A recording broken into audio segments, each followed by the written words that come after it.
What up, gamers? It's your boy Waffles back at it again with another video. Alright, so check this out.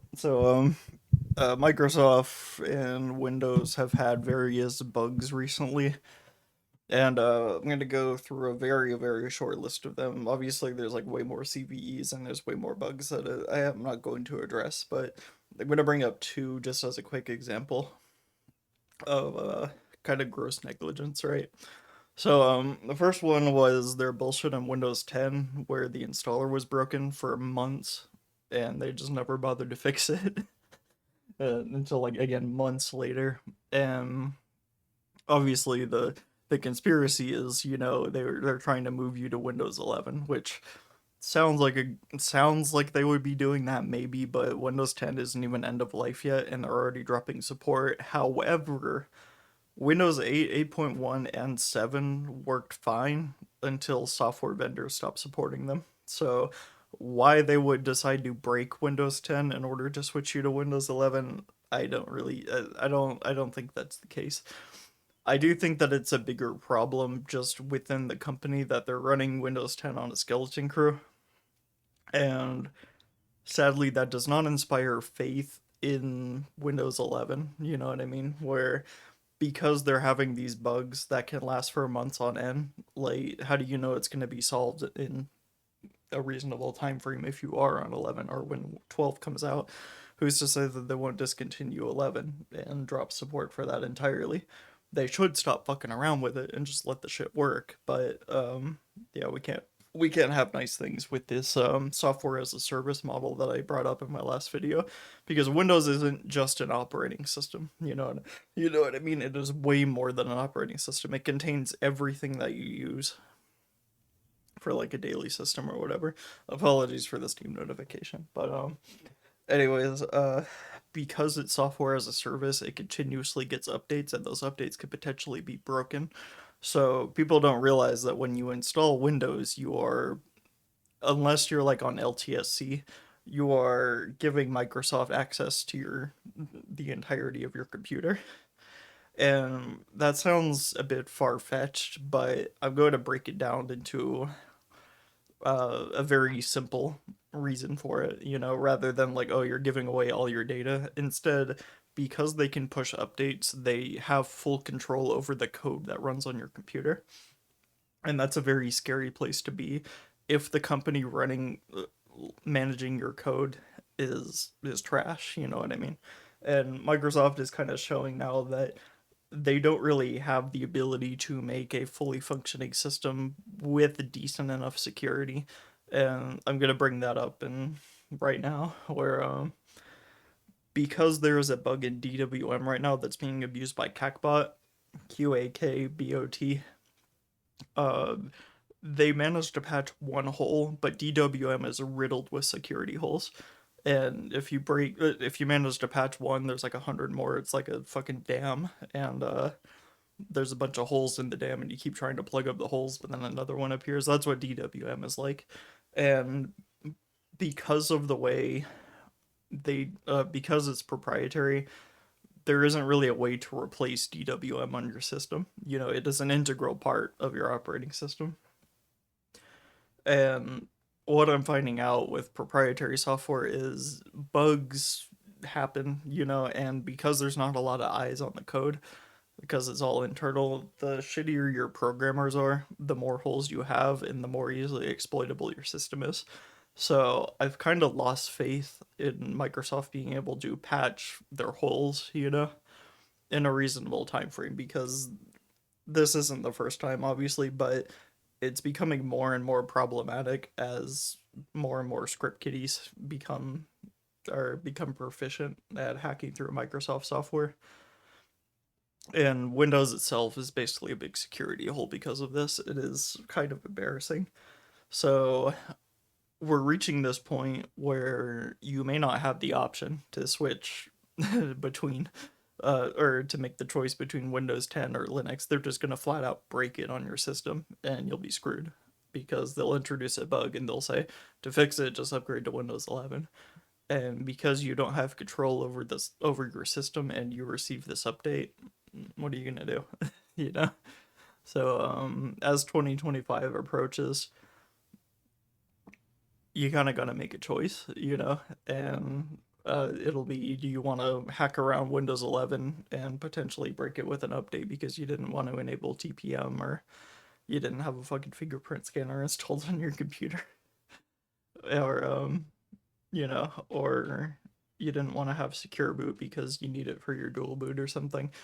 They might make the choice for you, and do you want to throw away your old computer and buy a new one with Windows 11, or do you want to switch to something a bit more secure that has more eyes on it, that's getting the updates that Microsoft's products are not getting anymore? Because I mentioned that they lack basic file system support, and that was, I don't know why that video got so many views. And sadly, my audio was fucked up in that one, so enjoy. But it started to get me thinking though that they really are missing a lot of features that I need for interoperability between operating systems, where uh, Windows isn't as compatible with free software. You know what I mean? Like, this shit's free. It could be written in the kernel, but because it's a proprietary operating system, you don't get the choice. You don't get these freedoms. You don't get the software. And the more my use case depends on this software, the harder it is to use Windows for anything reasonable, to use it for anything that I need to do on another system. I can't manage drives between the two computers. I do run some software now that uh, could be, that a lot of it now is Linux specific. So I'm starting to lose that edge that Microsoft had before. Now that a lot of my software just doesn't run on Windows, and I gotta find alternatives, that's becoming a problem. So, but that isn't really the point I'm trying to make. What I'm trying to say is that as these holes become more and more common, and as Microsoft shows that they are unable to fix them, it's becoming a buggy operating system because of that. And we're too reliant, whereas Linux has separate projects that make up the operating system. I think it was Linus Torvalds said way back in the day, if you've ever seen Revolution OS, look, go watch that movie. It's free on like whatever platform. You can see it free on YouTube. But he had said that nobody really interacts with the operating system, and it's because he's a kernel developer. But with Windows, everything is part of the operating system, whereas in Linux that would be 100, 200, 500 different projects all working in tandem. Windows has to control everything at once, and I don't think it's sustainable anymore. I don't, because of how complicated an operating system has become, what people need to run on their system for daily use. It's no longer just GNU plus Linux. Now it's GNU plus the desktop plus all these libraries plus tool chains, user space, all this other stuff, uh, plus the browser, plus the init, and there's so many things now that go into a computer that having one company control everything has to be pretty minimal.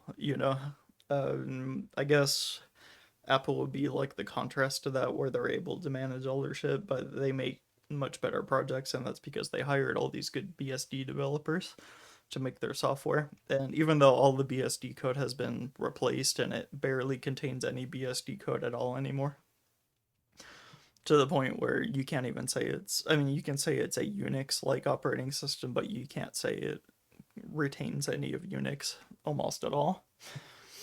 At least now, because everything has been stripped out and replaced. But Microsoft's kind of showing that they don't have the people in order to manage this complicated system, where you need thousands and thousands of people in order to, make a system less buggy, more secure, and be able to rewrite shit from the ground up, because a lot of Windows components are super old at this point. And while that is true in Linux, there are ways to replace them with a new project. And that's what we're starting to see with like Pipewire and Wayland and I guess Systemd. Yeah. Yes. Systemd would be kind of a departure from the old Unix philosophy and making it very Linux specific in its system. as well as its modules and all that that have supplanted the Unix modules over the years. Stuff like network manager, the login manager, how scripts are run, all that stuff. You got there's so much interoperability with an operating system, and you don't get that on Windows anymore. Well, I guess ever, but you didn't really need it back then because computers didn't really do a whole lot. If you go back to like the 486 Windows 95 days, like computers were a lot more basic than they are now. So as computers become more complicated, I think that we do need to start looking at Linux as the only real sustainable solution, because there's just too many components now, and all of them will have holes, and all of them will have bugs, and it can't be the company's sole purpose to fix all their fucking shit. You gotta have multiple teams on this. But I think I've repeated myself too much, so I'm gonna stop it there. Thanks.